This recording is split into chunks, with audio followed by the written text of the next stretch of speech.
The little girl was called by her father as she ran to his office and wondered why he did it. It was her birthday tomorrow, of course, and that was the first thing she thought of. So when she opened the door, she saw a strange man standing next to her, and her father grabbed her by the arm and dragged her in. An unidentified man remarked that it would be a waste to send it as an offering. The little girl didn't understand what was going on here, but her father assured His Highness that this girl would be of use to him, and his decision is unchangeable. The night before her 12th birthday, her father left her. The father she loved more than life didn't even hesitate to leave her, and 6 years later, she was bullied by adult bullies. The protagonist tried to explain to the bandits that her father was the Marquis of the North. The bandits realized that such a dangerous time, the Marquis's daughter only travels with a maid, and she should have thought of something really like that. After all, someone as beautiful as her could be sold at a high price. If he had come later, someone would have taken her away by now. He grabbed her arm and was about to pull her out, but an unknown man in a trench coat grabbed the thug and slammed him against the wall. After a small fight, the bandit was already lying unconscious, and the others successfully escaped. An unknown man promised the protagonist that he would take her to his house. Already inside, he had made them dinner, where the two children had a delicious meal. They thanked the John Doe, and he told them his name. His name is Lin, and the protagonist noticed that no one had ever helped her for free before. Lin was surprised that Lena had followed him. After all, he was a stranger. Knowing each other's names isn't enough. It doesn't mean they have to trust each other. When Lena thought she was being asked to leave, the guy explained that she could stay here and feel at home. During the meal, though, the guy asked about what Lena told the bandits. She's the Marquis' daughter. But apparently the information he had wasn't true, because as he'd heard, the Marquis didn't have a daughter. Lena explained that not everyone knew about it anyway, that there was a daughter in the Marquis's family. Afterwards, he asked her if she was going home, for he did not know her circumstances, of course, but it was very dangerous to stay here and things like this would happen again. If she stayed here, and because she was very nice, she might be noticed and sold for a high price. There will be those who will try to sell it.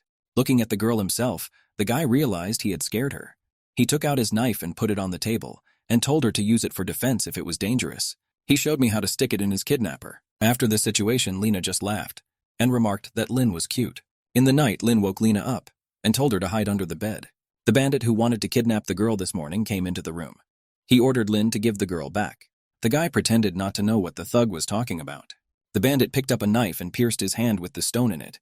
He summoned the beast just to catch the girl. This beast immediately decided to attack Lin, and then she crawled out from under the bed, who asked me to stop because she meant no harm. But immediately, Lin immediately stood up in defense. That same moment, only the beast wanted to throw at the girl. The next moment, the innocent girl Lena chopped off his head with one blow. She called all the guys naive. Because the beast was killed, the bandit turned into a monster, who immediately attacked his comrades. Little girl, you already dumped him, and hit him right on the head. Lena crouched down to the bandit and asked you his friends where he got the stone from. They pissed off that about 3 months ago accidentally found it. Then the girl herself answered that she would take it for herself, and they themselves should answer for their actions. Lena's assistant also came out, who told the guys they had to give up everything they had, already alone. Lin asked the girl what it was. She pretended to be defenseless. Then she explained that she never pretended to be defenseless. She was just following etiquette. Then Lin asked them why they kept quiet when the bandits wanted to take them away. The two girls explained that it was necessity, and also that justice and they get into trouble on the road. And besides, that stone the girl took is a gateway to hell. Such a terrifying artifact appeared in their measure 100 years ago and completely changed the history of mankind. Lin was on his way to the capital when he heard that the stone was in the city. All right. As the guy himself had pointed out, he was quickly recognized, and he didn't understand why he already thought the girl was shallow. Although the guy realized it was important forever, he wasn't going to take it away from the girl. The girl herself stood up and explained that she shouldn't have done all that. She didn't need to be saved, but she thanked him for his kindness. She gave him a stone. He would take it as a thank you, but he remarks that it's too generous a reward and he's paying her any way he can. The boys decided to say goodbye because they were to see each other in the capital. Already inside the capital, he was greeted as a gentleman. He was immediately questioned about his mission. He said that the criminals had used the stone for their own purposes. Later on, the guys went to the capital. The guy himself remembered what a strange girl she was, pretending to be an innocent lamb, but she was a hell of a lot more than that. He wondered how she would react if she knew he was the Duke of the East.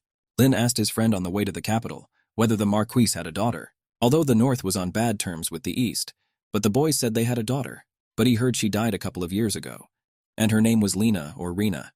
The man couldn't say for sure. Lin was very happy because he had once dreamed of marrying her, and yesterday he met a ghost, but he dressed up to find out more about her. The girl was traveling in a carriage. The maid noticed that this guy was a very strong young man, which you can't see nowadays. They didn't know who he was, but the girl decided to find out when they would meet again. Then the maid asked what Lena would tell her father when she met him at the emperor's castle. Lena explained that the first thing she would do was to say hello to him and ask him about his health, and then she'd give him a chance for her to forgive him. Until she was 6 years old, she lived in a country house. Her father concentrated on bringing up the future head of the house. That's why he kept his daughter. It was the advice of her elders. As a child, she suffered a lot because of loneliness. She looked at her parents and dreamed of their return home. Time passed, and now she was 6 years old. A message came from home that she was coming back. Lena was happy that she was going to see her parents. Her parents, whom she had only seen in portraits, were even more beautiful than she had imagined. The girl herself thought that only happy days awaited her now. Already presently the boys have arrived in the capital. The boys handed the knight an invitation. Already inside the imperial palace. The maid climbed here and there. She had never been here before. She was overwhelmed by the beauty of this palace. Lena only wished she could see her father now. She needed to greet her parents. When the maid asked if she could go with her, Lena said only when she called her. Inside the manor house, when Lena wanted to enter her parents' study, she was stopped by the knights and told she couldn't.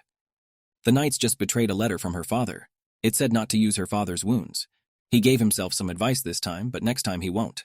Then the girl was asked to tell her father that she wanted an audience with him, but they said it was impossible, and ordered her to leave. Then came the butler, who decided to go to tea with the young lady. The first thing Lena did was ask the butler how he was doing. The butler flared up. After all, he didn't realize dead people don't come back from the other side. The girl herself tried to convince the butler it was her. He had once laid a rug on the stairs outside her room, when she was 7 years old, because she often fell down there. And he'd even planted 2 layers of carpet so she wouldn't hurt herself. The stairs would be high not only for her, but others would fall too. Well, the butler didn't believe the young girl. If she knew how the master suffered, she wouldn't have made such a show of it. And since the butler was brought here by himself, the butler was ready to buy her a cup of tea. He noticed the lady was very poor. Since she was here, he took a watch out of his pocket and started sprinkling poison. Right into his cup of tea, he realized he was looking at the real lady. But there was no reason for her to come back here. Lena remarked that it didn't seem to matter what she said. Nothing would change. She just wanted to greet her father and ask how he was doing. But she asked the butler what would happen if she was found dead tomorrow. A question she asked him directly. After drinking tea, she said she was pleased to welcome him. That's when she ran into her room and that tea she'd just swallowed just came out. She asked her maid to pick it up, and judging by her tongue, it's some kind of neurotoxin. She reported that a nice man gave her tea, which she was supposed to drink. It was a very powerful poison. If left to its own devices, the victim would be paralyzed and die quietly. Well, it made the whole situation just fun for her. Lena showed her maid a note from her father, and she realized that if he had wounds, it meant he was angry, which means he regrets his decision. Just a little more.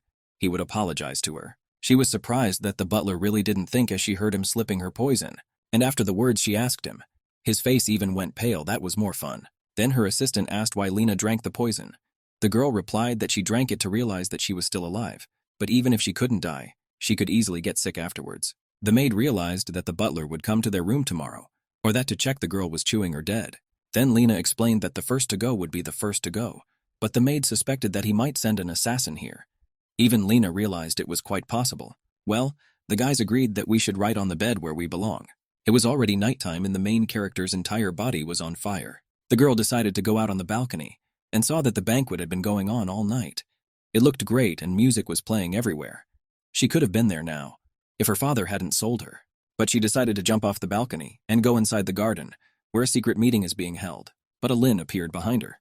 They met earlier than they thought. Lena wondered if a lot had changed since their last meeting. Lin asked the girl if she was walking by herself in the dark in the garden. The girl answered in the affirmative. After that answer, he saw that she was in her nightgown again. So I decided to give her my cape. First thing the bloke wondered was if she'd met her dad. The only thing he heard was that she'd been kicked out the door. But I didn't understand why she wanted to meet her father. But he was from the east, and her father is from the north, and they don't have the best relationship, so he didn't say anything about himself. I thought she wouldn't be comfortable with a man from the east. After that, the girl smiled and said she wanted her peace. That's why he wanted to meet his father. Now it's not embarrassing either. She's erased from the world, pretending to be alive. It's akin to death, and she came to make her father responsible. It's been a long time since they've seen each other. That was interesting for a bloke. A kind and fragile man. Strong is often cold, and this lady is nice and strong. So he promised her that if her father turned her down, he'd take her back east.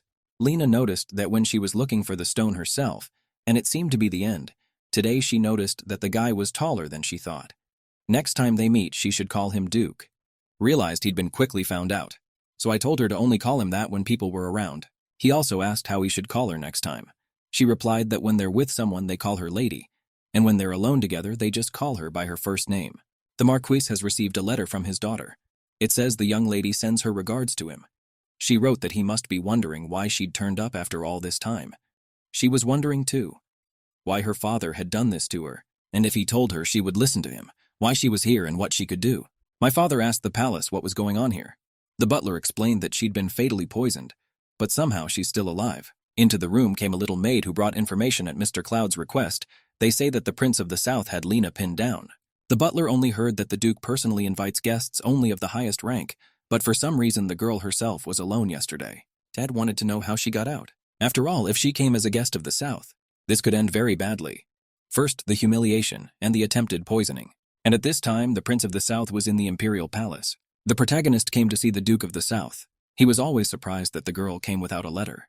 The protagonist apologized for going to her father's house unannounced. She should have said hello to him. Well, there was no problem with that.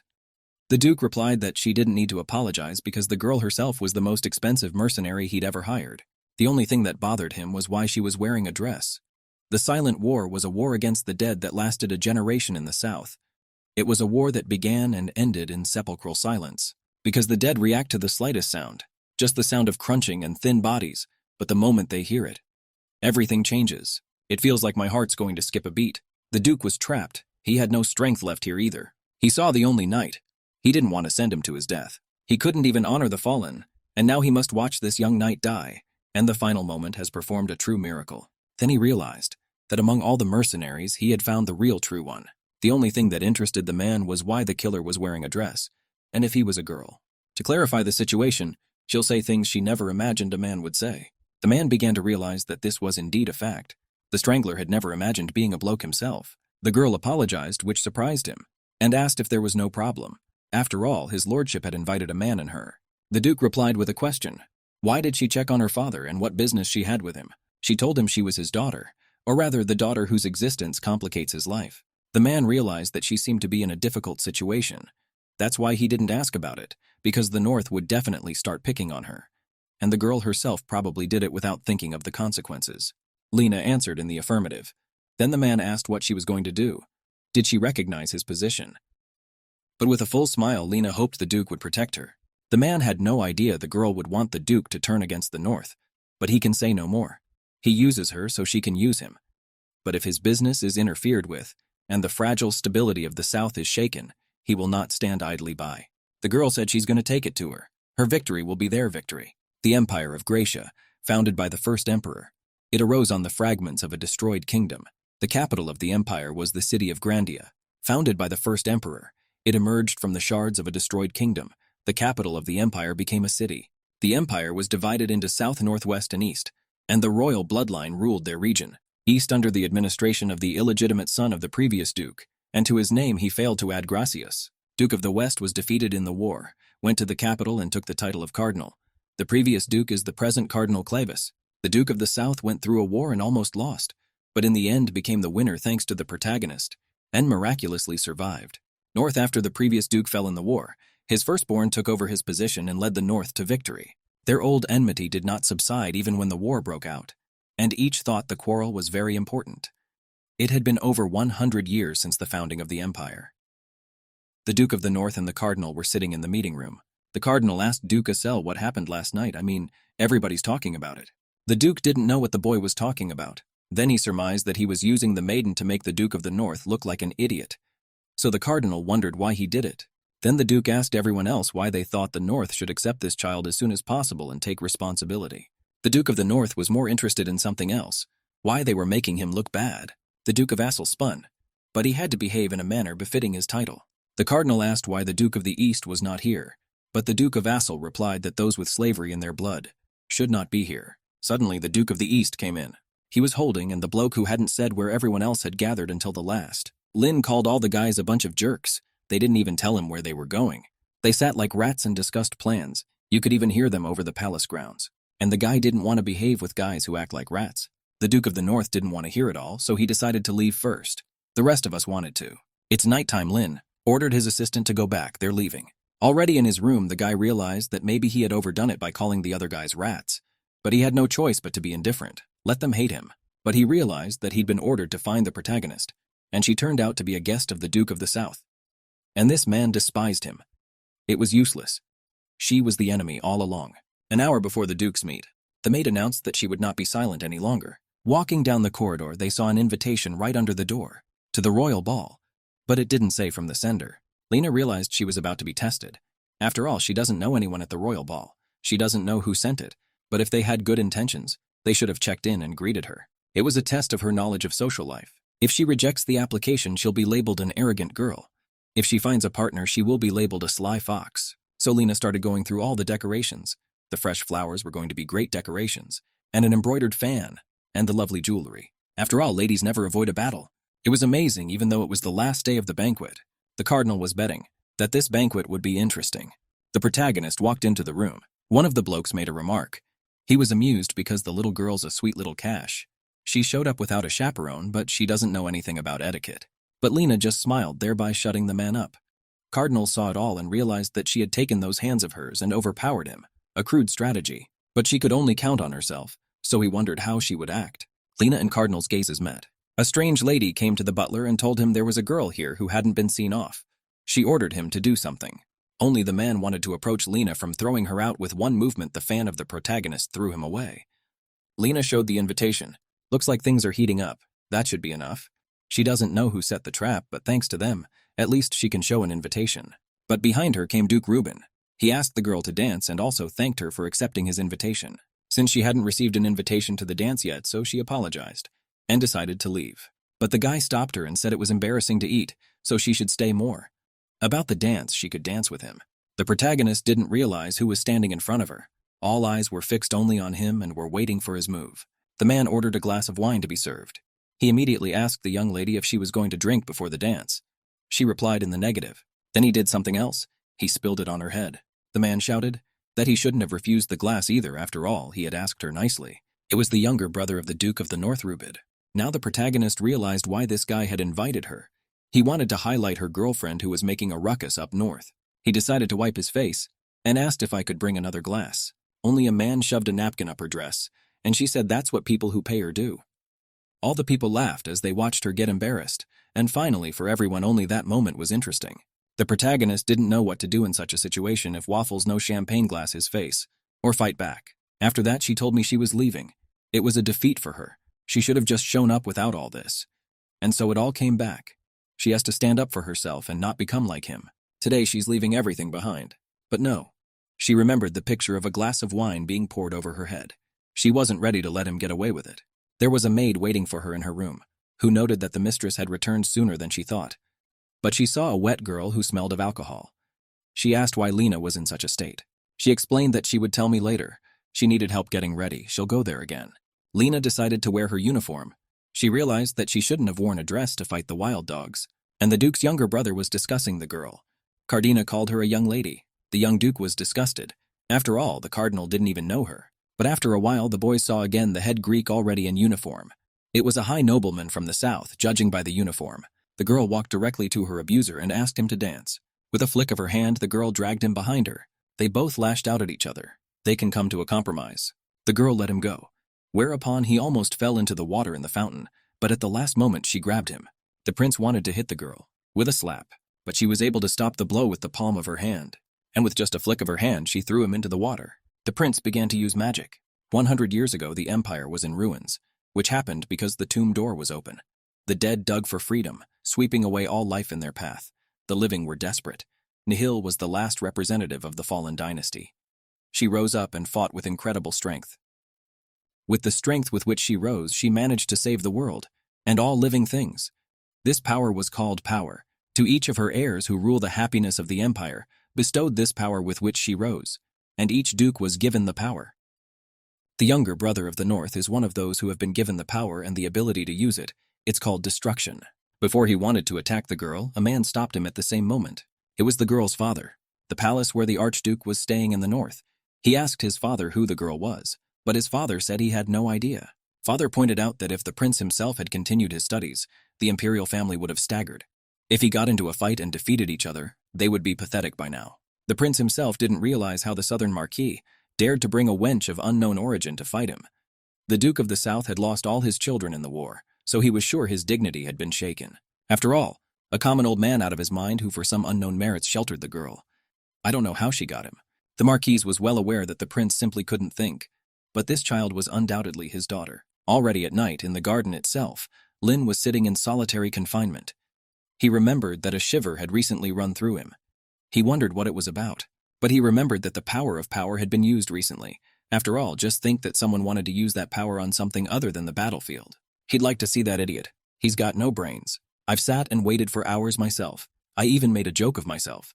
But Lena's voice came out of nowhere. When the guy came back, he saw her face and her uniform, but she in turn said good evening. The guy's making a joke, that the girl wasn't wearing a nightgown tonight. He also asked her where she went, but she wanted to talk about something else.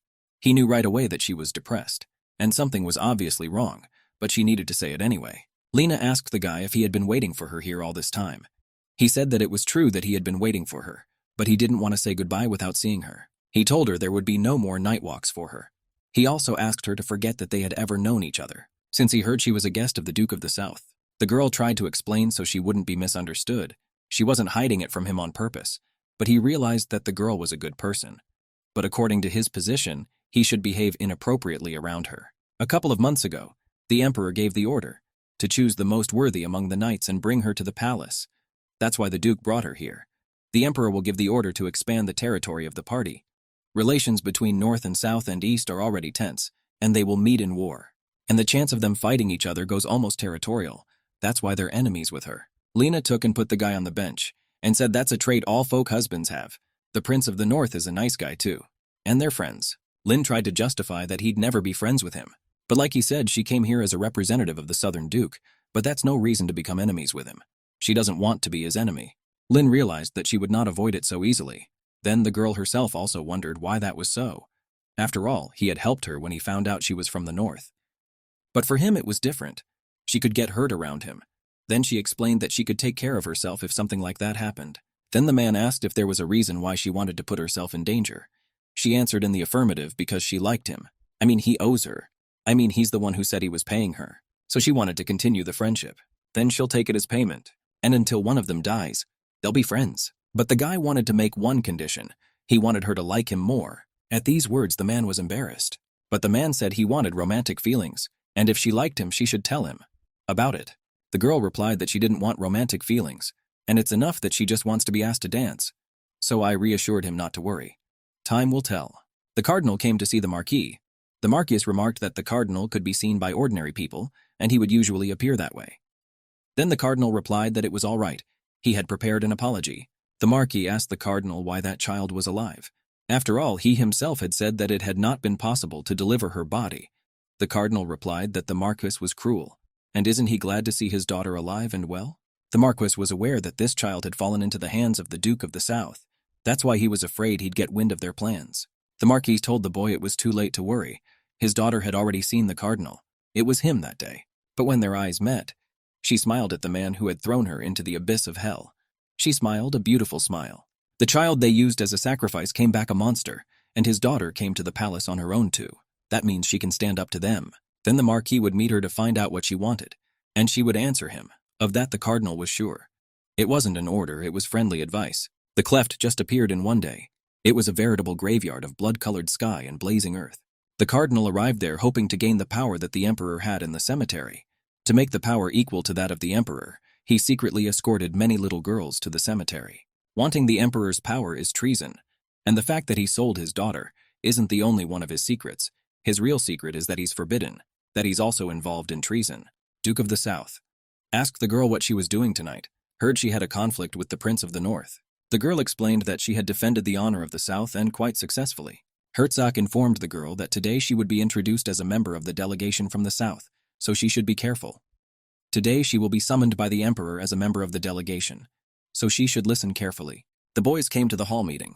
All the influential people of the North were in the hall as well as the others. The emperor has appeared. She said it was good to see everyone, and notice both old and new faces.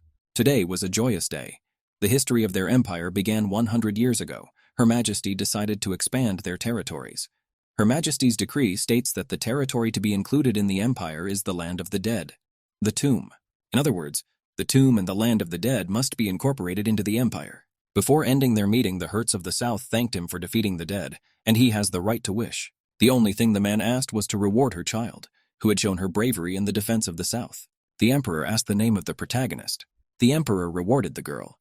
Even though she was nothing more than a worm, she had to put her life on the line and head for the tomb.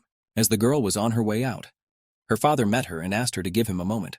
The boys came to the private chambers. The father started acting differently. He noticed that his daughter looked good. He'd seen her venture down a dangerous path, to speak as a delegate from the South. The Marquis got down on his knees and began to apologize. Lena said she'd be lying if she said she never imagined this moment. But when it happened, it turns out it wasn't as joyous as she'd imagined. My father replied that he couldn't imagine meeting her again. He was sure she was dead. But in return, the girl replied that she couldn't believe he had already tried and poisoned her. A father asked his daughter what he wanted to do. She replied yes, that she just wanted to be recognized as a child. My father said it's impossible, because it's a betrayal. The coordinator took her to confront the empress. If this is discovered, she will be the daughter of a traitor. So he was willing to give her a new life more honorable than that of the daughter of a marquis. He would provide her with a life of luxury and honor. And the girl only laughed. Even if she becomes the traitor's daughter, she would still be Lena. The loving father tactic didn't work, so he asked her again what she wanted. She put a knife in his hand, and he said he'd give her a chance to kill her. The deadline for conquering the tomb is until that time. She won't retaliate or cause trouble. If he can't kill her before then, she'll kill him. But if he recognizes her before then, she'll forgive him. Kill, be killed, or recognize. The father asked his daughter if she had to be like this. She also wanted to ask it of him. Tried to poison his daughter, who only appeared to press pity. 6 years ago, a girl stood alone in the street. She didn't realize whether she and had only recently been home. She had been through terrible things. She didn't know if these terrible things were a dream or reality. But an unidentified man approached her and asked if she was alone on the street. The man decided to sell it right away. When Malinka girl explained that she was a noblewoman, the woman asked if she could write. The girl answered in the affirmative. Lena took paper and wrote a verse, her family's first collection. The woman realized that the girl was from a truly noble family, and she was locked in a room. She cried. She didn't understand how her father could do that to her. He said he loved her, and now she's in this situation. To one woman came an unknown man. An unknown man knew the name Ruble, which he called the girl. He's not a viscount, he's already an earl. Not long ago, he received a new title from the Duke of the North. Then the woman asked if they weren't looking for their daughter, to which the guy replied that their daughter had died a long time ago. They'd already buried her. The woman realized that people would have raised all ours then, if it were true. The very next day in the evening, a woman approached Lena, noting that she's a poor girl who's living in the middle of nowhere. If she does bad things, she'll never be reunited with her father. The girl was left alone in the castle. On the tower, she thought every day about how her father would come and save her. They were happy together, but the butler came to meet them. The girl was already smiling, expecting to be rescued. The butler's first instinct was to ask where the girl was. The woman replied that she was trapped in a safe place in her home. Only after they'd convinced the girl was alive that she was a knight and attacked the guys. The butler also instantly ordered to burn everything around him, so that not even a mouse would be left. And no one should be allowed to leave this place. We had to kill anyone who tried to escape. She's in cold dreams in the middle of summer. The maid sat in the room and reflected that it was already the 3rd day since they throat-chewed arrived at the imperial palace. Day 1, she was poisoned. Day 2, she was doused with champagne. Today was day 3, and she was wondering what was going to happen. Then Lena herself came into the room, who was perfectly fine. The maid asked what happened, why she came back so early. Lena told me that she'd seen her father, and told him the most important things. Uni brought tea and sweets. She got it from the palace servants. Lena was well aware that it was just a little girl who had charmed the other maids, and for that, and they didn't give her sweets. Lena turned to the Uni, wanted to say something. Someday there would be someone who would try to change her to his side. This will be her father's last chance. There is to run away from them immediately when she senses danger. Already in the basement, Junie was washing clothes, and the butler came up to her. The butler offered the first thing he offered was candy. The day of the foundation of the hall, the cardinal asked all his subordinates if they had finished their preparations. This place was the lightning of the empire back. They gathered to perform the last rites of the foundation day, the rift, and they call the grave the world beyond the rift. Only the dead live there. 100 years ago in a palace, a great rift was formed. It was the first clash between the living and the dead. The dead began to enter the world of the living through that rift, and they immediately attacked the living. And Her Majesty closed the rift of the grave, That's how she saved them from the dead. And today they're in the place where the dead first appeared. It is ready to open the rift, and everyone has put enough artifact on the rift to open the portal. And they have all done a good job. Now they must follow the edicts of their empress, putting their time to conquer the grave. The soldiers began the battle against the dead. At one point, a dragon flew at the Duke of the South. Only everyone already thought he was dead. After the dragon struck this dragon with a fly to kill the Duke of the East. After the last dead man had fallen, the path was finally cleared. And before the end of the conquest, this path would be thoroughly explored. This has never happened before. But the king of the dead can't get out so easily. The first expedition in 10 days. They had to take the crown from the dead king. They had to show their loyalty to the empress. With these actions, Lin got it was a long battle, and asked his aide how many casualties the Eastern army had. His aide replied that it was fortunate. Then Herzog ordered everyone to return to the palace. The prince suddenly decided to stop him, for his arrogance was audible. But Lin just turned away and decided he didn't socialize with idiots. But when the prince called him a lowly slave, Lin, the principal, continued to anger the duke, that if he himself spoke the imperial language, he shouldn't automatically assume that he had become an inhabitant of the empire. Arab and filthy blood runs in him. The protagonist appeared in front of them, who addressed the duke. After all, it's a good idea to say hello first. Lena turned to the duke, that she helped save the Duke of the South by providing significant assistance. The guy himself said he didn't want her gratitude, so they'll be going home. Also addressed the prince. He must preserve his dignity, and if it is absent, at least observe the rules of decorum. The prince himself decided to activate his magic. The girl owed him a debt too.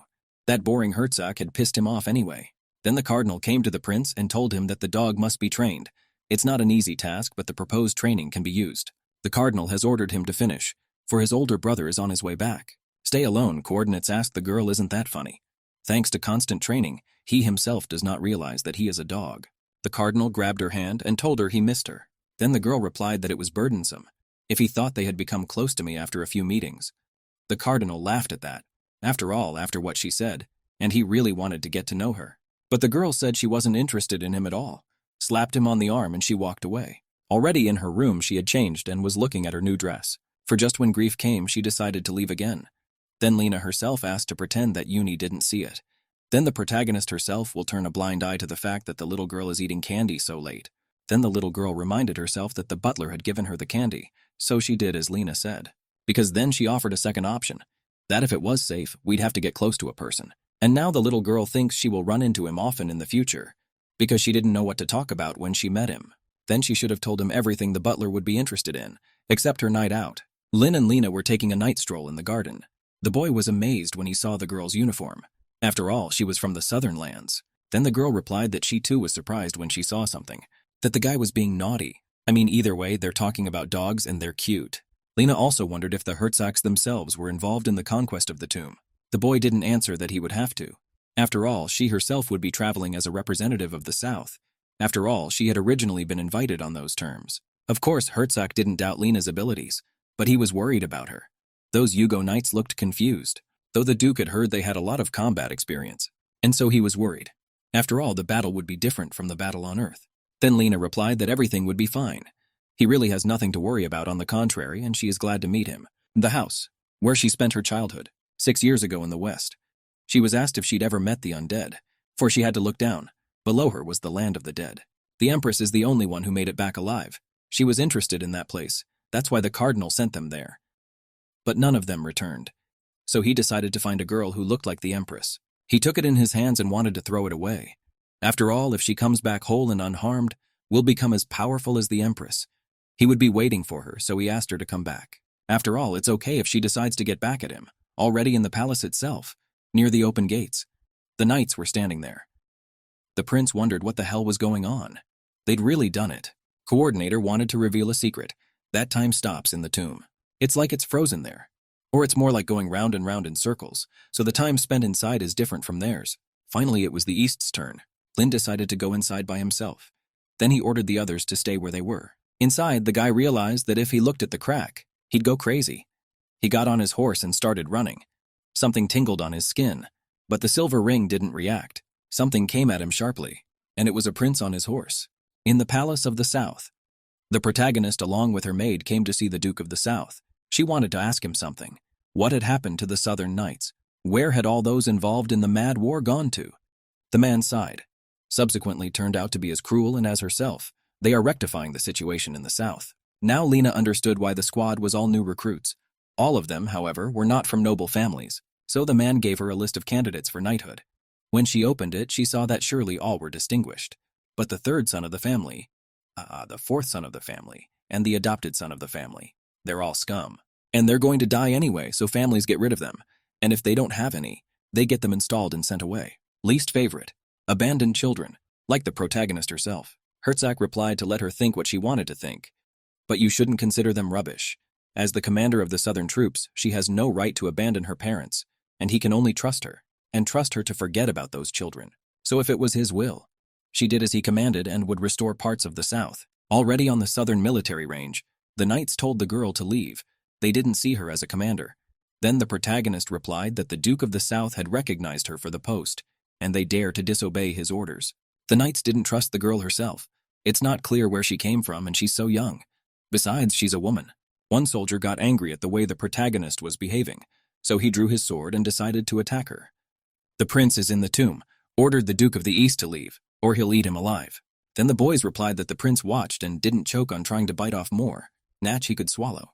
Suddenly Lin turned around and rode his horse in the other direction. He was being chased by the prince. The boys came to a cliff, where there was a castle behind it. It wasn't unusual architecture, no moat around. Think of it together where the only thing that swarms alone is not. There is a castle, and Rasta is most likely the king's dwelling there, already in the library of the Duke of the East. Lin remarked that it was all strange. It seemed as if the castle was not living. The terrain is vast and confusing, so it was difficult to find the way back. It's different there. The deputy was glad to have his young master back, and unhurt, after only 15 minutes. That's when the Duke realized that time was running differently because he was actually in the other world at 3 o'clock. It had only been 15 minutes in the present. Also, the aide said there's news. There's a knight from the southern forces on the Lena, and several people have been hurt. Lin stood up and asked if she was hurt. After all, he was very worried about her. The aide answered in the negative, but the knight who had started it criticized the state after being rebuffed. Meanwhile, in the main characters' chambers, Junior's maid guessed how Lena was able to defeat that knight. He had a few options. Lena distracted the guy. Then she threw sand at him and hit him over the head with something big and heavy. But Lena said it was all unfounded rumors. Rumors are often greatly exaggerated. War is about to break out. A knight of the south from the rebellion, and that bothered her. Then the maid informed her mistress that she had received a letter from the cardinal. Her whole family was invited. He asked that you come and enjoy your dinner to the full. Already in the banquet hall, the girl stood in front of the doors. Who opened it immediately met the coordinator, who was happy to see her. The cardinals started the conversation, for he was aware, and that the girl had befriended her knights. Then the first thing Lena wondered why already cardinals there gathered here. Then the cardinal replied that the conquest expedition was in full swing. Everyone knows how important the first expedition is, and he thinks that the South should lead it. They should all be in the lead, leading north and east. The girl asked if it was an order. The girl asked if it was an order and was told that the cardinal's word was an order only if the girl refused. A little earlier, the cardinal had spoken to the marquis, asked the selections for the unlawfulness of it. He led into the sushi that Lady Lena had given the Knight of the South troops to the half-hearted. Then Marquis replied that he had to. Asked why. Because again he plans to kill his daughter. So the cardinal wondered if he should help the Marquis. After all, maybe he could lure her into a trap. Come back, true daughter. The cardinal replied that the prince and the Duke of the East were in the tomb today. They say the landscape there is quite strange. Then he thinks he should attack familiar opponents first. By familiar he means those who absorbed the first scream. Once upon a time, a silent war in the South. The South, until recently, fought the undead, and realized a serious loss. Since the Southern Army has already dealt with the pissing and screaming, and since they've been fighting them long enough, they should know better. And this is a great chance for revenge. He wondered what choice the lady herself would make. The girl replied that the South would be honored to lead the first expedition, but she had one request. The date of the attack had to be postponed. 2 days. That night, Lena and Duke East were sitting together on the same bench. He wondered why she had asked for 2 days. So the girl decided to explain that if she asked for more, her father would have time to prepare another trap. The guy was surprised that the girl already knew in advance about the trap. Lena wondered if she had made the Duke of the East's job more difficult by her actions, to which the guy replied in the affirmative. Well, there was no need to apologize. It only intensified his interest in her. So Lena decided to ask him what kind of person he thought she was. The only thing Lin could say, that she's a strange person, because he trusted her. He didn't want her to get hurt. And that was where their desires converged, so she asked him to listen to her attentively. She wants to tell him about the expedition they are going on in 2 days. Already the protagonists' chambers themselves. She was standing in front of the mirror, and at the same moment the Duke of the South came in. He wondered if his subordinate was going to go alone.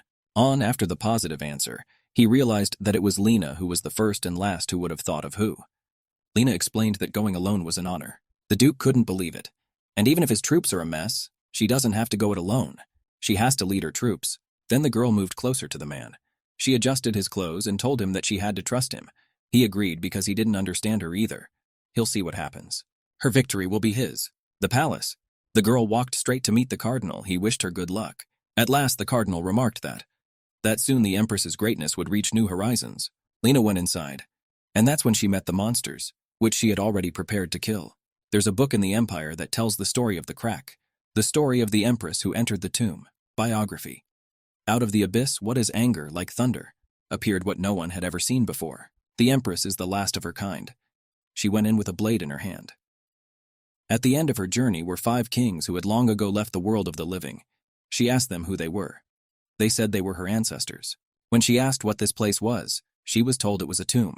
They are the rulers of this territory. Yeah, the girl wondered how come they started ruling this place. They replied, that a true king, even in death, never ceases to reign.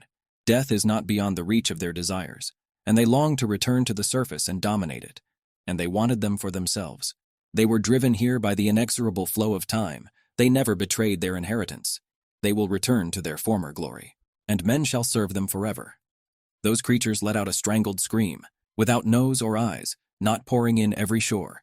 And when they heard the slightest sound, they would rush at their prey, to dominate this place. One of the 5 kings who absorbed the first scream, facing him for the first time, the empress asked him a question, why his subjects were unable to see. The king replied that they had too many regrets, and then they were unable to see the truth of this world. Then the empress asked a second question, why they devour those who make a sound. The king replied that this is their judgment. They are destined to repeat over and over again what they regret. Then the empress asked the third question, what they regretted since they had absorbed the first cry. Then the king replied that the princess already knew everything. As she cleaved the king, his glittering heart fell to the ground. She extended her blade towards him before touching the fragile shard. However, the ruler born in shadow shone his heart and carried it away. Thus the king absorbed the first cry. The king embraced his essence and disappeared into the depths of the dark castle. The closer Lena approached, the more they became. How she wished she could avoid this battle, but the gorge is too narrow. Suddenly an arrow came flying past, which stuck straight into the mountain. It managed to lure her in, and so Lena was able to get past it. When she looked to see who it was Lin, aide to the Duke, that if they didn't hurry, all honors to the youth of youth. Then the lad replied to his aide that they need not go to the castle, for one must stick to Lena's plan. They had to go after the trophies. While Lena was killing monsters, she realized that Herzog had decided not to go to the castle after all. He listened to her, and she praised him for his decision. He must have good instincts. Suddenly an arrow flew past the girl, one that almost missed her head. It bore the emblem of the North. The soldiers of the North were standing right on the rock. The principal ordered them to attack with arrows, and they determined right on the girl, and also on the monster. She knew right away they were after her. Lena immediately realized that this body was her father, and yet he decided to come for her soul. Standing on top was her father. The girl decided to use stealth after all. She cried out to call out to the devils. They immediately at that moment ran towards her. With their help, she was able to protect her body from the arrows. Dad's surprised. He realized things weren't going according to plan. His daughter was hiding behind the dead, and he even managed to lose sight of her. One of the soldiers began to notice the Marquesa, that they were beginning to be surrounded by the undead. But the Marquess didn't even give a hoot. He just smiled. The Marquis ordered a soldier to take over the command, for the time being. There was something he needed to do now. A father came to his daughter, who was standing on a cliff. She had been cornered. The father got up from behind his horse. He began to point out that his daughter was too loud for such an insignificant girl. If she wanted to live, she shouldn't have been the first to show her face to him. Lena said it's not enough for her to just live. She wants to exist in Lena's name, which her father once gave her. After the Marquis's order, the soldiers rushed at the girl. Marquis asked his daughter if she really wanted to, and use dead people as an account again. A trick like that won't work twice. He also once again ordered his soldiers to kill the girl. When the first soldier wanted to stab the main character, a dead man flew at him and managed to throw him a few meters at her. After that moment, the way was cleared, and she was able to get within 8 meters of her father. She was already holding a dagger next to his head and drove it straight into the wall. She thought it was a huge annoyance. After all, he had already tried to finish her off once before. After the girl pulled out the dagger, a chasm appeared beneath Marquise where he began to fall. The man realized it looked like he was going to die, but at the last moment he was grabbed by his daughter's hand. She picked up on something, just a harmless joke, and smiled at her father. Had she not done so, he would hardly have come down to see her. He shouldn't have been alarmed. As long as they didn't conquer the tomb, she wasn't going to hurt him. The man realized she'd been playing him all along, from the beginning. Then the daughter asked her father if he knew why these bodies were the way they were. After all, each of them killed their own child, just like Marcus himself for his own gain. These creatures sacrificed their own children. She asked, "Isn't that funny? Who would have thought that so many people would be willing to give up their own flesh and blood?" The university knows she doesn't think he's a demon or a monster at all. What others? The most ordinary labor. The father has noticed that his daughter is right after all. Of the two of them, she's the only one who looks like a monster. Worthless humans should bow down to such a monster. Well, after the Marquis touched her shoulder, she saw the ring and began to feel weak. It was poison. He threw his daughter into the abyss. After taking her away, she would return, and this time he would surely recognize her. She flew down. The Marquis came to the prince, for he saw the prince tired. The stream of dead men is endless. They had better save their strength and retreat. The prince was furious. He thought the Marquis was talking rubbish. He's a Northman, and he wasn't ready to give up. And the Marquis could stop his nonsense and destroy this filth. But the Marquis apologized for his rudeness, for he put the tired prince on his horse. At the same moment, a soldier approached the Marquis, and that they're in trouble because the castle of the King of the Dead is crumbling. He walked to the cliff and saw the castle begin to collapse. He didn't understand what was happening here. Then the commander approached him once more, and reported that the place where the castle used to stand had turned into a swamp, and the oatmeal had disappeared somewhere. Then the Marquis ordered all knights to halt, and go on a treasure hunt. The guys have been searching for 5 days, but they have not found anything in the swamp, and eventually they return with nothing. However, the main goal was still achieved. In the last 5 days, they have not met soldiers from the east and south. It seems that only the northerners have survived. So the Marks of the ordered his soldiers that they were returning to divvy up the whole victory of the north. The guys met the cardinal, and saw how many men were wounded. However, by the looks of the north, they returned empty-handed. Marcus explained. What kind of lock had fallen, and that's why they couldn't find anything. But in the end, they were the only survivors. But at the same moment, someone started coming back for more. It was the Duke of the East, with his soldiers, and apparently they found something. Herzog of the East threw a bag of gold. The cardinal has surmised that the lyre returned from the tombs is quite a worthy booty, so he thought it was time to announce the results. Apparently the Knights of the East had been through a lot, so he asked them how many days they'd been there. The Duke of the East replied that they hadn't been there 11 days, but the sewing had only been there 7 days. He didn't realize when he saw his daughter alive how she did it, but all the Marquis wanted to see was the king's heart. The Marquis was shown the ring. He immediately began to laugh, for he could not have thought it a great, and it could not be a heart at all. Then the coordinator noticed that the Marquis had not read Her Majesty's biography carefully after all. As soon as she raised the king, his glittering heart fell to the ground. The king fell the first cry, clutched it tightly in his hands, and disappeared into the depths of his castle. Now the Marquis realized that the ring was the heart. Of all this, Her Majesty congratulated the protagonist on her victory and gave her a silver key. And now they will go to the main palace to proclaim the Opaid, and to proclaim Lena's name. He'd been fooled. The Marquis fell into despair. He had fallen for that smile of the devil. His daughter came closer and noticed that her father had lost again. He could neither kill her nor forgive her. Already in the Marquis's chambers, he was sitting up on his bed. He was thinking about this whole story that had happened to him recently. He realized that now he was old. His body was recovering too slowly. Not like before. The Marquis's son put ice on his shoulder, for he was worried about his father. The father thanked his son in turn. He will soon feel better thanks to his son. Then the son made a remark, how he heard about the woman who brought them victory. The father replied to his son that he shouldn't believe any rumors. His older sister had been dead for a long time. After all, he thought the boy would be able to understand his parents' feelings. The boy started crying because he thought his father was angry, so he apologized because he didn't think. But he realized that the girl looked very much like his sister. In turn, the father was well aware that his son was as strong as his soul. He didn't know if he could get half of his sister's strength. Already alone, Lena and Duke East, walking at night in the garden. The boy was the first to start the dialogue. Having noticed that when they were in the tomb, he heard that the Marquis pushed the girl off the cliff and she died. Then the girl replied that it was only foolishness. Then Lena wanted to comfort the Duke because he was worried about her. He asked for her hand. After the guy himself put his hand on the girl's arm, she decided to make a joke and asked him directly no. Then he commanded to sit and wait. That Hertz just smiled. He decided to ask her what happened, and whether her father had really pushed her off the cliff. At first, before she wanted to tell anything about herself, she wanted to hear what happened by the guy himself in the tomb. On the first day, he sent his troops to the place where the castle was already visible. However, it began to crumble. Eventually, they found the entrance to the dungeon, and in it they found a cave filled to the brim with treasure. Every word she said was true. 2 days before the expedition, she asked me to listen to her, for this was the case with the previous expedition. She was the only one who had been allowed to storm the domain of the king who had absorbed the first cry. She couldn't go into details, of course, however, we'll tell the guy himself where his wealth is. After capturing the castles, it would immediately collapse. And as soon as this happens, it was necessary to go to the dungeon and take the treasure. But it took the knights 10 days to move all the treasures. But he can't figure out how Lena knew about it. But he seemed to realize it was best not to broach the subject. So the Duke decided to propose something. He wanted to form an alliance. Give the tomb, he wants to make it official. Of course she was thankful for such an app, but she didn't. After all, their current relationship wasn't bad. So why start a union? But it wasn't enough for the Duke. After all, a palace is a battlefield. Unlike the tomb, it's opposed by the north, and the south has no power there. Besides, you know how weak a knight is. And on top of that, no matter how great her victories in the tomb, once she returns from it, she will once again be a stranger to everyone. Then I didn't ask myself if it was all the same for the guy himself. But unlike Lena, he still had power, and not with her the only force that could resist the empire. So Lin asked again, does she really think that their alliance would have no effect?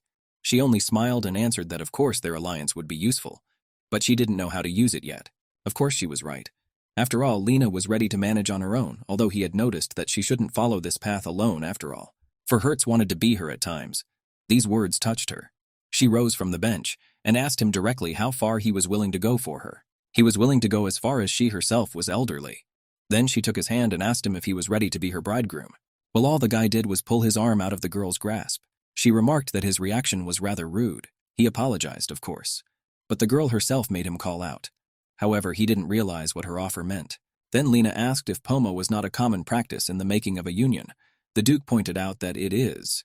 Perhaps marriage is a valid argument for union, but it turns out it's impossible. Apparently, her request was unnecessary. By the way, the bride of the Duke of the East is unthinkable, but that was not the reason. Herzog explained that it wasn't about her. He's the problem. He can't have a partner, and it could be a lifelong thing.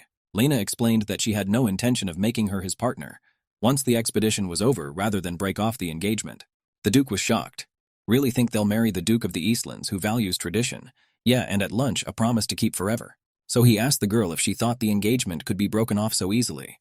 Well, if that's the engagement she wanted, he was willing. He accepted her proposal. Already in Lena's chambers, Junie came up to her and asked what had happened.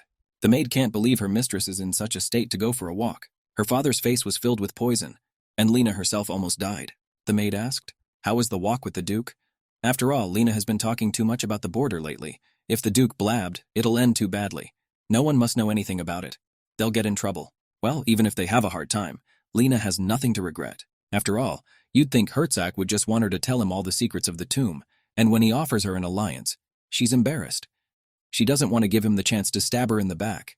She's fine with that. To be ordinary friends who sometimes help each other. Yes, and the engagement itself, she offered him only because she wanted to hear him refuse it too. But the guy took her impulsive decision at face value, and he responded positively. Well, when he said yes and she asked for time to think about it, well, it's a deal, but it's a big deal. She can't get involved with just anyone. And after that, she took off right away. She just let it go. Tension hangs in the air. At the same time you rest the Duke, he realized that an engagement is a really good decision. If the girl becomes the bride of the Duke of the East, it would give her an advantage against the Marquis, and relations with the South. He'll have to be the black sheep. But he remembered how Samole had just run away, and he felt as if she was angry. And after that, he felt rejected. The negotiating room. The Cardinal wanted Lena to tell everyone how she'd conquered the castle. Lena replied that she had only managed to get in because of the mumbling of the dead. They kept repeating the same word. Celeste. The Marquis's son seemed surprised. Then Borodina asked him why the boy was so excited. The boy replied that he seemed to know what the girl was talking about. And those words. Celestus is the name of a king. In ancient times, each castle had its own ruler, and the biggest ruler was named Celeste. Celeste expanded his domains by conquering and plundering neighboring countries. But the peace achieved by his tyranny could not last forever. The people, tired of being plundered forever, united to attack his castle. The oppressed people declared that they would not retreat until they had the king's head. The siege was held for 6 months. The entrapped inhabitants, mad with hunger, tried to get rid of the ruler themselves. This was also the time when the pregnant queen was coming up to term. The newly born heir was made the new king. The ring is a symbol of power. The king gave the newborn child his ruler's tongue. So the king's heart is leveled, and there's that ring. And then, the men who possessed it agreed with the king, and they threw the child outside the castle walls. As soon as the protagonist uttered the king's name, at his threshold to the castle, a new world opened before her. In it, she did not meet the king who had absorbed the first scream. Lena looked at her father at that moment. She saw his look. Most likely he thought that the girl had cheated. However, she told the plain truth. Because in order to open a lock, you have to say the king's name. That's what she did when she fell off the cliff. I thought that the palace would puzzle over these words for a long time, but the mystery was solved too quickly. Coorden replied that now they don't have to find out the names of the other 3 kings, and kill the one they already know, namely Heimsgrad, great-grandfather of the empress, king of the future flame. Heims. He used the spread of Than as an excuse. He burned untold numbers of innocent souls. Her next target would be the king of the future flame. The cardinal was sure she would make the right choice, the knight who had solved the mystery of the craze. Later, the girls called the Hertz of the South at the dinner table, and he was sad. For the East had been able to take all the treasures. The man made another point, that they were indeed fortunate not to encounter an Eastern army on the battlefield. Well, after all, the man called the Storm of the East. Lena didn't understand what Lynn had done wrong, but the maid herself had noticed that the Duke was very nice. After all, she'd met him. Assel that though he is a man, he pretends to be a wild beast. Then the maid reminded me that the Duke of East helped the man. But unfortunately, he couldn't explain it. It was beyond him. He didn't know what the Duke of the East was up to. But this was not like him. But the man wanted to tell Lena for her own good. She should have been careful not to get close to him. She shouldn't have let his appearance fool her. Because he has a filthy habit of seducing women, and then spilling their blood. 7 years ago, Herzog first met the child in the imperial palace. This is the child of Noah, Duke of the Eastlands. The Duke was 13 years old at the time. Even then, this little boy made him feel sorry for him. Before the incident that night, there was a little girl covered in blood, and behind her came the Duke of the East, also covered in blood. He was going to kill the little girl. Not only was it the first time he had entered a lady's room on his first day in the imperial palace, but he had also committed such a foul deed. Since then, Assel has heard many times of such incidents even in his own lands. After this moment, the Duke of the South asked to listen to him carefully. He showed the power bestowed upon his empire, the hellfire of the South and the cut of the North, and the pestilence of the West, whose outcome is predictable. These powers can be seen, but the power of the East is unseen. His power holds the most secrets, among the powers bestowed by the Empress. It is impossible to know what he dominates, what he rules over, unless Herzog himself tells. So a man suspects that Hertz will spoil in power in order to win girls. So the time of the victory ceremony, which will take place in the afternoon, not even close to him. And it's best not to mess with him at all. In the afternoon, the reception hall in the imperial palace. The atmosphere was heaven out of earth compared to the first reception at the ball. Then the guys met Hertz High and Lena's gaze. After a brief glance, the guy turned away and walked on. That surprised Lena. The Empress approached Lena. Heard somehow in her turn passed successfully through the castle. During the party, one knight got drunk and started calling the main character names, that she couldn't really conquer the frontier. The guards took the man and led him to the Empress. Then the Empress called Lena, and said it was her fault her reputation was not worthy of the Empress, so she had to prove. So the Empress ordered Lena and the Duke of the East to fight, until one of them could hold a sword in his hand. Lena's shoulder was aching from the poison, but it looked like Herzog himself wasn't going to retreat. Still, dodging wasn't that hard. It was thanks to the scratches on the floor she can see their trajectory perfectly. However, the speed is incredible. If the individual is amazingly, she's finished. At one point, Lena managed to fool the Duke and wound his arm. He realized that he had been careless and wanted to dodge it as painlessly as possible. But Lena should have acted a little more decisively. They attacked each other head-on. Lastly, the Lin ordered the girl to dodge. They managed to knock each other's balls away. They both immediately rushed afterwards to get their swords. Well, the girl's sword was grabbed. Then she decided to take it back. Then Lena looked at the Duke and realized that he was about to shatter. The Duke attacked and warned the girl to take the blow. As they thrust their swords at each other, they shattered into splinters. By breaking the swords, he drew the battle, just as the Empress said, and they are no longer able to hold the balls in their hands. However, they can just get new ones. If it doesn't satisfy the Empress, the battle will continue. Then the Empress replied that it was a solid proof. Next time she wants to see her dancing in a beautiful dress. But only the girl wanted to leave. The Empress stopped her. The Empress asked how best to deal with the rebel. The guy himself apologized to the protagonist, to serve here now. But the Empress thought he should still be punished for opening his mouth. The Cardinal walked up to him. He was sucked dry of his life force. Already in the evening, Lin and Lena met at night in the garden. The guy asked the girl if she was in hide-and-seek, and she answered in the affirmative and asked him if he was okay. He answered in the affirmative, even though she could see his arm was hurt, and realized he was lying when she hit him. But he held on, even after several attacks. Was, after all, already calm and kind in the face of the tyrant's orders. There's a reason she's someone like that. Then she asked if the marriage proposal was still on the table, until now. I didn't want to give a definite answer last night, but now I'm thinking, after all, he's too attractive. However, she had one condition. She wants to know why he can't get a life partner. The Duke realized at once that the girl had found out something about him, and she told him that she had only learnt that he had harmed many girls. Then Herzog told me that he really did hurt a few people, and that's true. But he didn't hurt anyone on purpose. All those years ago, he was a little boy traveling in a carriage. One day his father disappeared suddenly, and he, the only son, went to the palace so that he could inherit the title. The empress has decreed that since his father was dead, that the son should take over his present teaching position and she would appoint him Duke of Highland, so he became Duke in his 13th year. But then he was a common stranger, so the palace did not welcome him warmly. They started laughing at him. At night in his room, he could not sleep. He didn't realize when it all happened. Then a girl walked in on him, who greeted him. The little boy didn't realize how this girl had just walked into the wind next to the entrance to the room, must have been early with this. Then the girl explained that they were her friends, so they let her through. And she paid them a lot, but if it makes her the Duchess of the East, it's nothing. Of course the boy himself was afraid, but he missed the body of another man. But suddenly a voice woke up in him and ordered him to kill her. His eyes reddened. This voice ordered him to chew tender flesh, to bite it all and kill it, also to laugh at the top of his voice. When he came to his senses, it was already light. He first thought he was just having a weird dream, but then he realized there was dried blood everywhere. He started calling for help, thinking someone had broken in during the night. There's no way he could have thought he was the perpetrator. Memories like it was all a dream, and that was just the beginning. He suddenly left at such an early age and headed east. For a while, rumors followed him from the palace all the way to the east, but due to the influence of the Duke of the Eastern Lands, they quickly died down. And so the time passed. Little by little, he began to get used to being a duke, but there was still a problem. At one of them, a visitor came to see him. This man was looking for the Duke because he had urgent business to attend to. His younger sister is a little embarrassed to say that herself. People think she's the most beautiful girl in the East. The lad was a young duke without kin. Therefore, the aristocrat found his position extremely tempting. The rest of the boys also came to greet His Highness. But the knight stopped them, because at the moment it was difficult to get to the Duke because of the large number of visitors, so he asked them to wait for the others. And so Hertz realized something after he'd hurt a few girls. The fact that something in his body was out of his control. He wasn't the only one with such a thing, however. All the former dukes of the East had the same problem.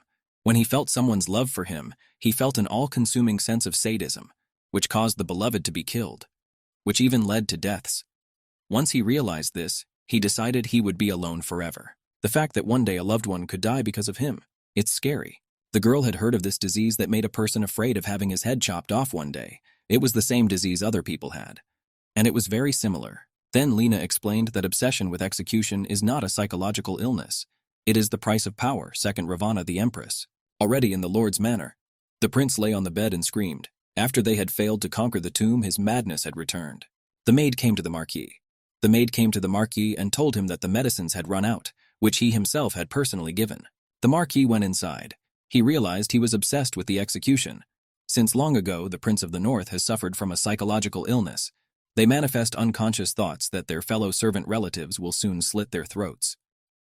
It was a curious illness. There are many methods to kill a person, such as strangling or poisoning. The only thing the foot dukes fear is decapitation. The problems of the North were learnt by accident. For the South, because of the West, also had to pay for its strength. But I won't keep it to myself exactly, for the rest of my life. Because if others find out, it will become their weakness. And in fact, there is a curse of destruction hanging over the life of his man. That is why he will not be able to find a life partner. Well, since the Duke told the whole truth about himself and his weakness, Lena also wanted to tell something about herself. Yesterday's marriage proposal was really just an excuse to refuse the union. After all, she thought that the guy, a cocky tall one who thinks ahead of everything, already has a fiancé. However, that's not the case, and there was a misunderstanding between them. Well, if he's okay with it, she'd like to actually get engaged to him. Because if they actually have a relationship, no one can complain about their union. In fact, the reason Lena agreed to the engagement is because she knows how kind the guy is. Despite what everyone else thinks, that's why she wanted to help him. Well, since they were now married, the girl wanted to know something. What are the conditions under which the curse manifests itself? Lin was embarrassed and said that when someone comes too close to him. In fact, if you think about it, when the Dukes had Lena tell him if she developed romantic feelings for him, he was referring to sexual desire, not romantic feelings, because they can manifest in a guy's own desire to kill. Already in the Duke's room, he was remembering what had just happened. The girl herself thought there was a reason for the union proposal, purely to benefit the East. But we really had everything to keep Lena alive. When he found out that Lena had died, he was so shocked that he never thought. They've only just met and it's been fun. He doesn't really know her yet, but he doesn't want to deny his feelings for her. But he doesn't have to, whether he has feelings or not. Because he can't have a life partner. Because he can't hold her, he can't touch her, much less love her. A little earlier, Lena had told me she was engaged. The maid was surprised if the girl was pregnant. Well, Lena explained that there is no need to make such hasty conclusions. Lena explained that they've decided to form the Duke of the East Alliance, and the engagement was just a cover. The maid asked what would happen if the Storm really fell in love with Lena. Lena explained that she wasn't the best situation for a relationship, and Lin himself said he wasn't interested in one either. Already in the basement when she was washing people's clothes, the Marquis' son came up. The maid immediately noticed the pink hair light-skinned and the boy looked exactly like Mistress. So it was Mistress's younger brother, Angie, 6 years ago when he turned 8, and his sister died because of an illness. He couldn't believe that his completely healthy sister Mania Zaina to die. The fact that his sister died suddenly was very strange. There was no one at home and the doctor was never there either. He did not even know what disease his sister died of, and his parents were not allowed to see his sick sister. And then all of a sudden there's a girl with the same name, looks and age, even though my father said don't believe the rumors. But he didn't really know who to believe, and he had to check it out for himself. The boy wanted to talk and ask something, when the maid finished her work and he was even willing to help. Uni that it was hard for him to be rude when she was thinking of Mistress. So the little girl asked the guy if he knew how to fold sheets, a special room in the Manor of the South. It was the same guy whose life force was sucked out by the coordinator. He didn't get better after the ceremony. He doesn't eat much, so it will be hard to get him back to his former state. Even Lena realized that it looked like the Cardinal's power, which brings a person closer to death, but doesn't kill the power-sucking life force against dead words. It won't help. There are many ways to use it, and only Dukes know how. Girls shouldn't think that the power she saw at the ceremony is a Cardinal's maximum. The power of the South is a hellish agon. If Hertz starts using it often, he'll become possessed by flames and then start burning everything around him. Just like his grandfather. Herzog lost to his family and to him, and he ended up burning himself. So Herzog himself had inherited this terrible power from his grandfather, but he didn't know how he could use it. Anyway, Herculean confusion. One of their already small group fell into a similar state. Discipline. It wouldn't be long before they gave the order to guard the rift.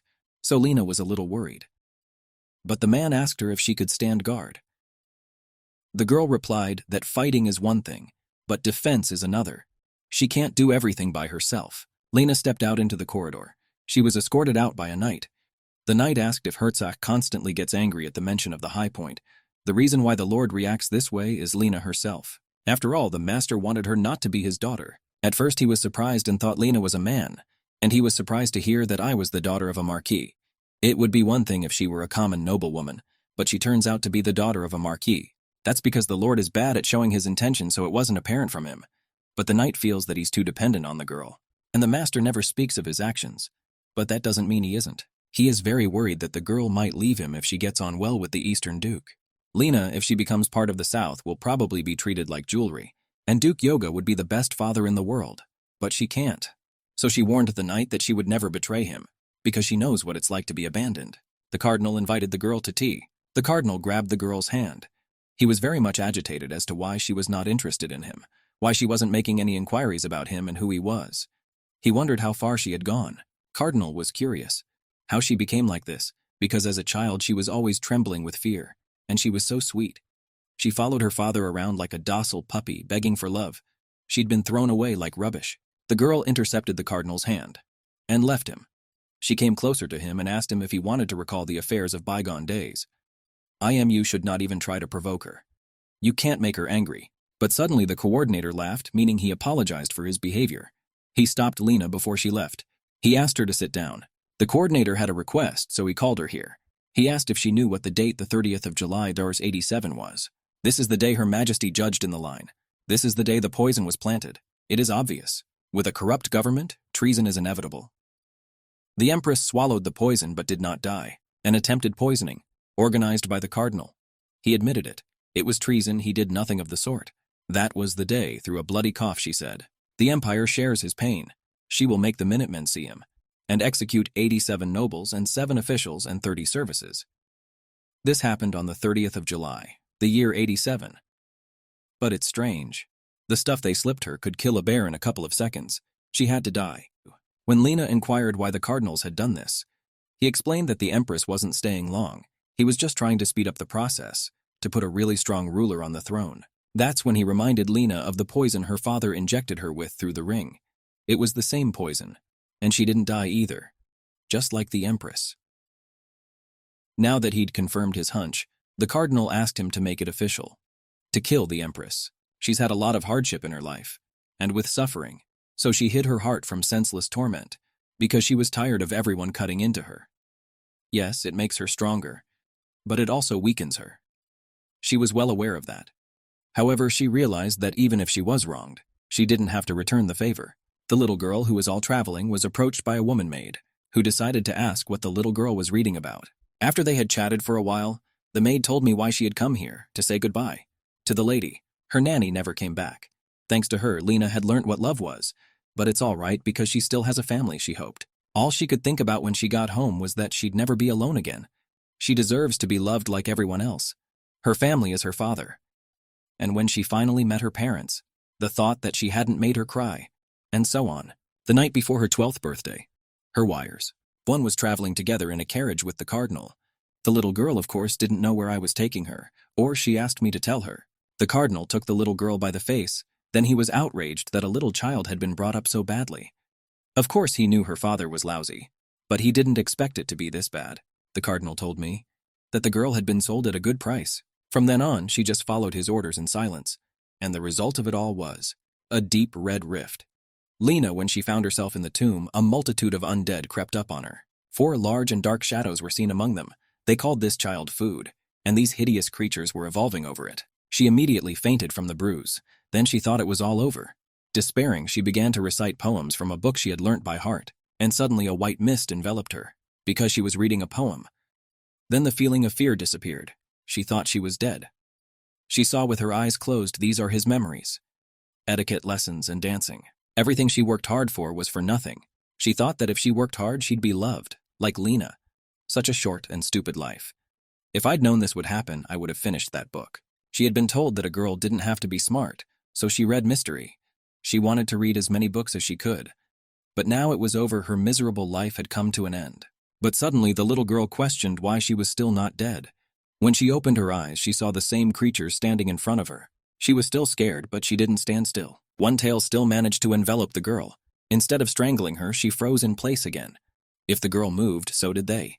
And when she continues, so do they. The little girl realized that she either endures without moving at all, or die in agony at the slightest movement. This monster was offering her a choice of how she died, and it wasn't fair. Only the girl wanted to start moving. Unbeknownst to her, a voice in a white color appeared from nowhere. He asked to listen to her. But the little girl didn't want to listen to the incomprehensible voice. The unknown creature wanted to warn the girl not to move. Still, the little girl got so angry, and cried out that no one would tell her what to do anymore. She'd make up her own mind, and the monster's grip loosened. From that moment on, it was her first rebellion. From that moment on, she began to change. Bandits threatened the girl, or a young lord would pour champagne in her face. She didn't hold back. However, not all she saw herself as peer because she read poems.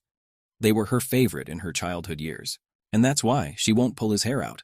Only then the hair that she once read poetry. Lena asked why the cardinal was trying to kill the empress, to which the cardinal replied because the empress herself does not kill her turn and him, and he wants to die badly. Then Lena asked the cardinal how many years he'd been alive. Here, think of the moment when he took her away 6 years ago hasn't changed a bit. In any case, she didn't want to pry into his private business. So I told him I'd rather not hear his request. They are not in a relationship where they can just ask each other for a favor. Then the cardinal replied that she had no choice. Either kill the empress or be killed by her. There are only 2 ways. Lena laughed afterwards. After all, she didn't fully believe in those words. The painting promised that if she didn't make his choice, then her loved ones would suffer.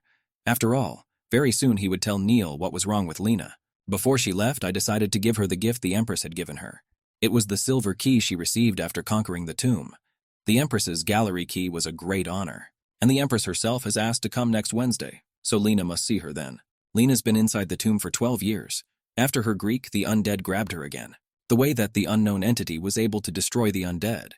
It claimed that it was just a very glorious declaration on the part of the little girl that no one would order her around. There was something to that summation. The statue introduced herself. She was the unforgiven queen, Regina. The statue called this place the Abyss. There was a moment when the whole world froze and only her mind was static. When she read the poem, it was as if time stopped. The dead man stopped moving. It wasn't just him, it was the whole world, namely this world outside of time. Without the badge inside the abyss, the little girl could hear the voice of the statue, because she too is a creature from the abyss, and that's because of the little girl. But the same is true for others. The one who saw the abyss curled up in the old kings of the dead, the monsters that surrounded her, driven mad with regret, dependent on belief and faith, tempted by temptation, guides who committed themselves together. The monsters also fell into both and became kings of the dead. But the girl is different from all of them. The statues and wondered how the girl got here at such a young age and survived. Then Lena explained that her father had sent her here. Then she asked the statue what depression would do to her. Then the statue gave her a choice. She had to choose how she wanted to live her life, and as the girl wanted to go back to the real world. The statue didn't know if that made sense, because that old world had abandoned her. Lena walked to the door. Behind it was the real world. The statue explained that it could let the girl rest without any pain if she wanted to. She would stay here, it was better than going to meet the kings of the dead. But Lena wanted to go back to where she used to live. She wanted to see her father and ask him why he left her. And 6 years ago, the world she returned to was not welcoming to her, and her father betrayed her again. When she was left between the flames and the smoke, when she died, she was back in the tomb. The statue found the little girl again, and embraced her. Heartbroken, the little girl sobbed in the statue's arms. Thrown into the abyss, she became immortal. To be more precise, before she died, she always fell into the abyss and avoided the moment when she stopped breathing. Every time she fell here, she was greeted by a statue. She learned a lot from it, the structure of this world, not just the secret, but every little detail about those who betrayed her. At one time, Lena ran for the statue. There are things in the world you don't need to know. Going through all this, she managed to stay sane and good poems. A cold dream in the middle of summer will reach out, knowing that you will come and, like the first snow, left alone and lost, will cry and chase after you again. It seemed to Coda that Lena was choking.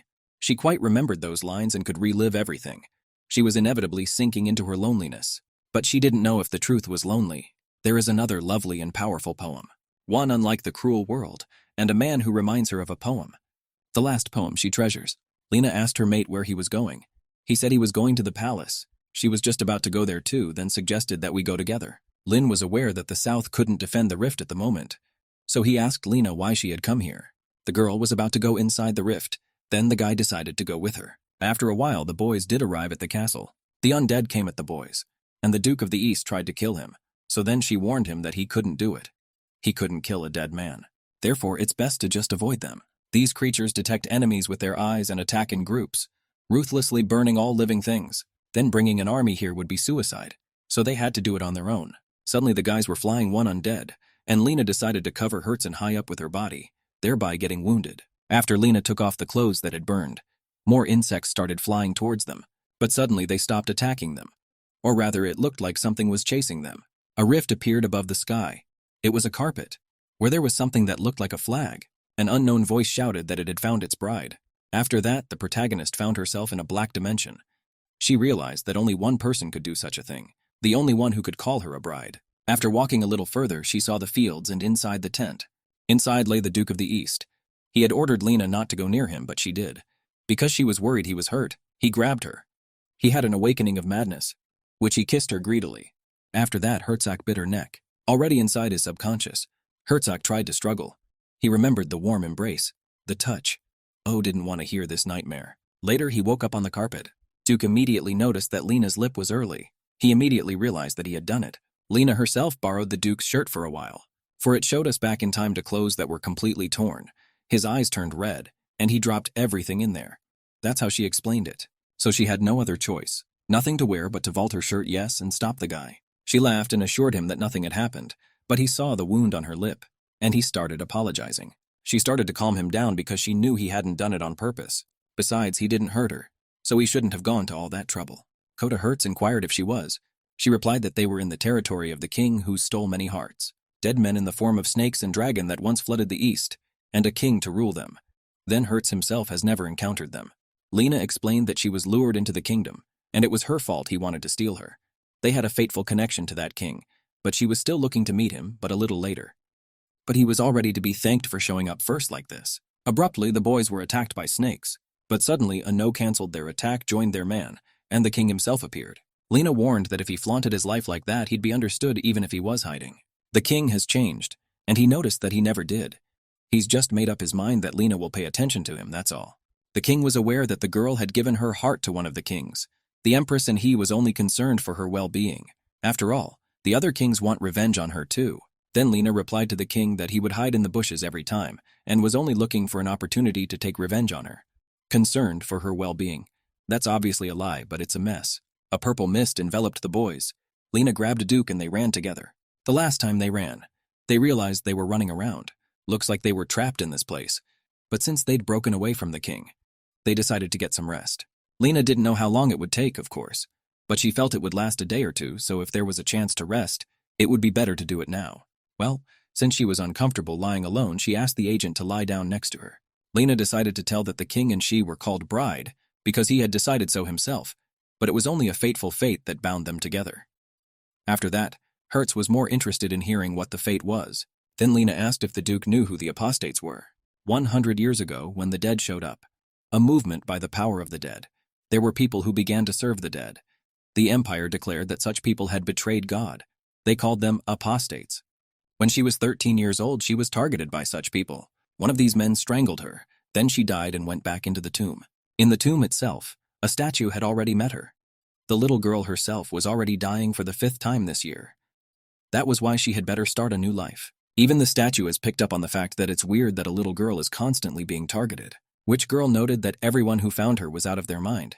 Then again, when she was attacked, 3 times the same people came 3 times.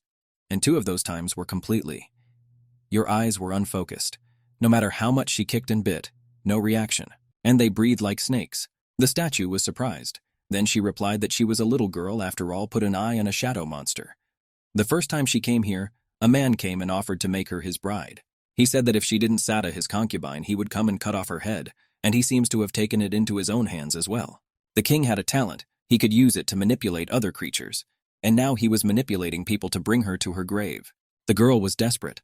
What the statue offered her was to die in peace, or to rise like the other dead. Either option would be better than what was happening now. But she didn't want to die yet. But if she wanted to live, she had only one option left. The statue decided to make her stronger, but strong enough to take the king of the dead to pieces. The little girl no longer had anywhere to retreat to. So she took the throw, was ready to fight.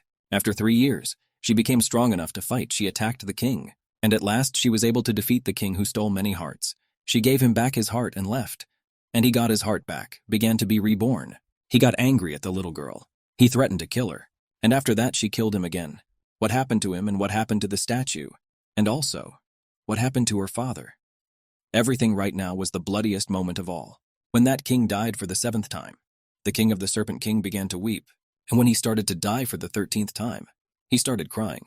The king was surprised. He didn't think a woman could be so powerful. Throughout his life, he had only enjoyed killing others.